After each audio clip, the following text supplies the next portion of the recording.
In this video, we're reviewing Superman and making you believe that a man can fly with a powerful, colorful cocktail called the Metropolis Iced Tea. Today, on the Martini Shot.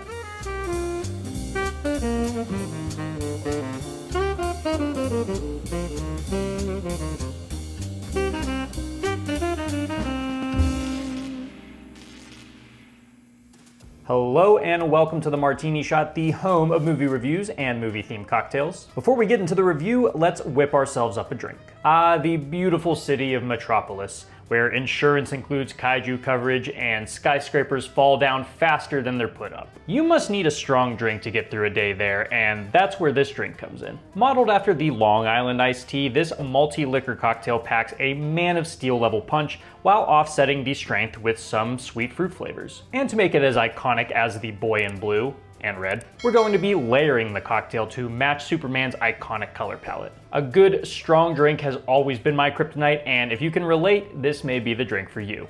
Let's get into it. And because this is a layered cocktail, we are going to be shaking two separate portions of the cocktail. So you can either use two separate shakers or just make sure that you clean out your one shaker very thoroughly before you move on to the next layer. And the easy thing to remember about this cocktail is that all of the measurements are gonna be the exact same. So to start out with our first layer, first we're gonna be needing 3/4 ounces of a raspberry liqueur, 3/4 ounces of vodka, and 3/4 ounces of tequila. Once you're done, go ahead and throw some ice in your shaker and shake to chill. Then you'll want to grab yourself a tall glass and strain your first layer into it. Once you're done with that, you can go ahead and rinse out your shaker and we'll move on to the next layer. All right, so for that second layer, you're going to be needing 3/4 ounces of fresh lemon juice, 3/4 ounces of blue curacao, 3/4 ounces of gin, and finally 3/4 ounces of a white rum. Once again, go ahead and throw some ice in that shaker and shake to chill. Once you're done, go ahead and throw some ice into your glass and then slowly pour that blue layer on top to get that nice layering effect. From there, you can go ahead and top it up with some lemon lime soda. Don't do what I did, still try to pour that in as slowly as possible. That way the blue layer won't pierce the red and make that little bit of a purple color that you're kind of getting in the middle. And then finally garnish with a lemon peel. And there you go, now you have the Metropolis Iced Tea. So because this is a multi-layered cocktail, there's a couple different ways you can approach it. If you want some really tart flavors, then you can just sip it like you normally would. But if you want something a little bit sweeter, then you can go ahead and stick a straw in, and that'll give you access to that red layer at the bottom with the raspberry liqueur. And like an actual Long Island iced tea, you kind of get the taste of most of those liquors, but the sweetness from that lemon juice and the raspberry liqueur really offset it, which makes this very easy to drink, but also pretty dangerous at the same time. You definitely want to take it slow with a cocktail like this. But God forbid I stop you from having a good time. I'm not a member of the Justice Gang after all. Now that we have our drink, let's get right into the review. For a character that's been around for nearly 100 years and has been reinterpreted and recontextualized in countless ways, people sure do have a strong opinion on what a definitive Superman is. Is he the embodiment of the American way, a metaphor for the importance of immigrants, an indestructible god that should be feared, or just a guy who doesn't realize that underwear goes on under the pants? Basically what I'm getting at is that the character means different things to different people, so it's hard to say if one interpretation is more valid than another. Maybe you like your Man of Steel a little bit more dark and brooding. That's a-okay. And now it's your turn to say something respectful instead of something completely unhinged. But if there's one guy I probably trust to know his stuff about comics, it's James Gunn. The writer-director was one of the best minds working in the MCU with his fantastic Guardians of the Galaxy trilogy, and he's already kicked off his run with DC Comics pretty well with The Suicide Squad, Peacemaker, and Creature Commandos. But this movie is where all the chips are down. This is the launch pad for a whole new cinematic universe, whose future almost completely relies on this being a success. Not only that, but it has to reintroduce the character to a modern audience that may have only experienced the darker side this type of character can inhabit. And even though I said many interpretations are valid, I gotta say, this Superman feels a lot like the one I grew up with. Superman 2025 brings the eponymous character back to the cornerstones of truth and justice with a colorful, often outlandish reintroduction that feels ripped straight out of the Silver Age of comic books. It's zany and littered with good intentions, but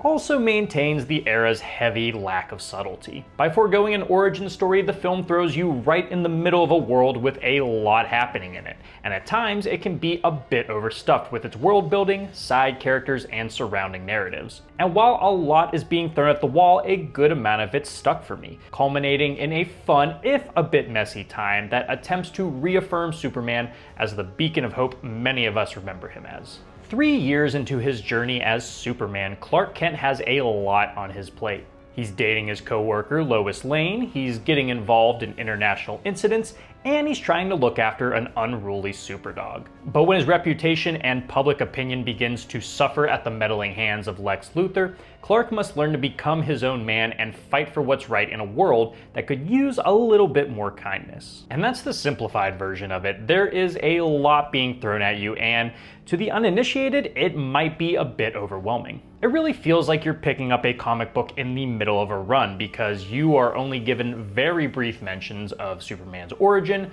while some of the holes are filled through some very direct dialogue. It's a bold move, even though the character is known by so many, but I think it works out fairly well. It does make some emotional moments feel a little tacked on, like Clark's relationship with his Earth parents, as well as forcing the film to rely on heavy expository dialogue to connect the dots. Meanwhile, there's things like pocket dimensions, fortresses of crystal, cloning, and interdimensional imps that are just kind of thrown at you, and you just gotta accept that that's the kind of world this is. The foreplay is basically non-existent, but I kinda like that. It allows the story to get a lot weirder and more comic booky from the get-go, rather than starting from ground level and building its way up. Superman is not the only superhero in this world, nor is he the first, which is super unique for these movies, even though it can make the story feel bloated at times. Luckily, the cast is nothing short of fantastic, with everything from the leads to the supporting roles feeling perfectly suited for these iconic characters. Of course, a lot of the film's success had to hinge on David Corenswet's take on the last son of Krypton,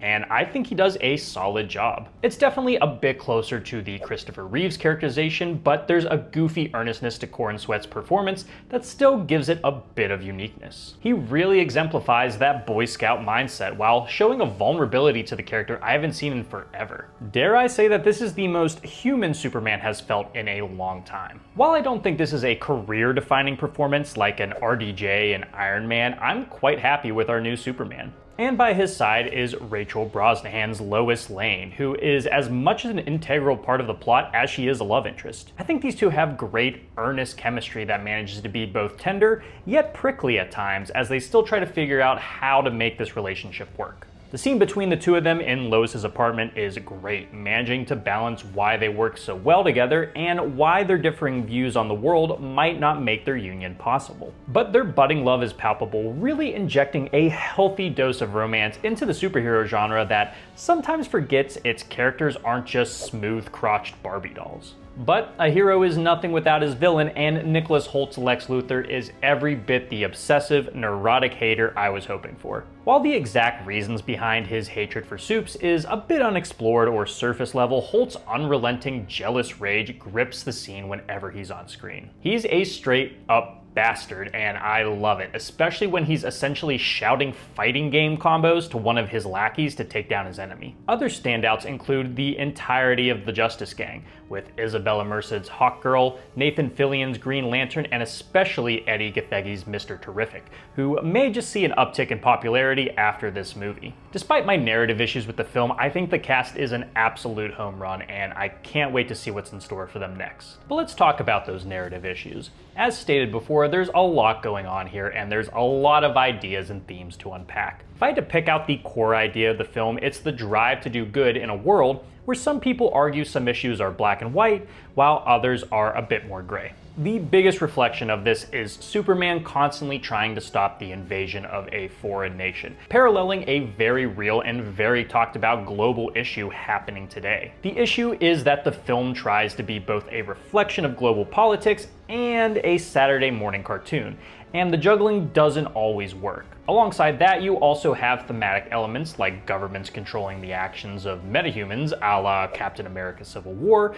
through both Superman, the Justice Gang, and Luthor's manufactured heroes. Then there's the drive to be more than what your parents envisioned for you, which leads into some pull between Clark's biological and adoptive parents. And then there's kaijus and imps and robots all mixed into it as well, but not everything feels equally as cohesive. Things go from being as simple as be kind to one another to more complex world politics reflective of our own times at a moment's notice. But those more complex moments are only complex in theory, not so much in execution. The intentions are definitely in the right place, but in the end, the film doesn't manage to say anything meaningful about most of these ideas, leading to big moments of emotion that don't entirely feel earned. I think a film can manage to have themes of those with money directing public hate towards immigrants to achieve their own goals, and an internet rage comment center entirely run by monkeys, but it's got to take a bit more narrative consistency to make it work. Yet the fun of the film definitely keeps this thing going,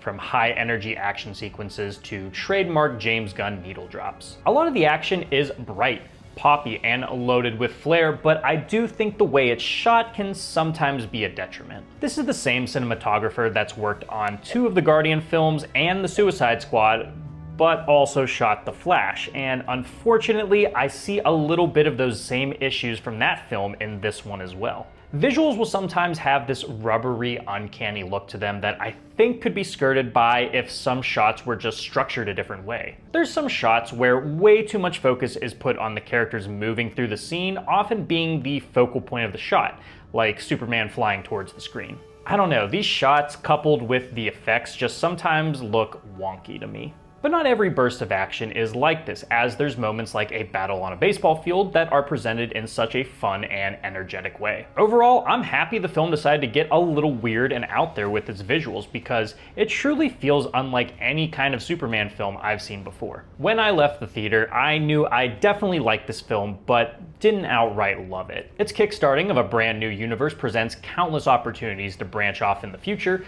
but at times it can feel like a hindrance to fully establishing the character the film is supposed to be about. Superman does remain the centerpiece of Superman, but the drive to load this film with so many possible thematic takeaways does make the Man of Steel's journey a bit scattershot at times. But if you're a fan of James Gunn's usual style, this film is nothing if not fun, anchored by a great cast and a solid directorial style that mostly knows when to lean into goofy comic book weirdness and grounded human moments. I probably would have loved a slightly stripped back version of this that didn't overwhelm itself with too many ideas, but I still think this is a solid start. Kindness is the new punk certainly resonated with me, and if you don't have a heart of kryptonite, it might just do the same for you. For my rating, I'm giving this film 3 pairs of hypno glasses out of 5.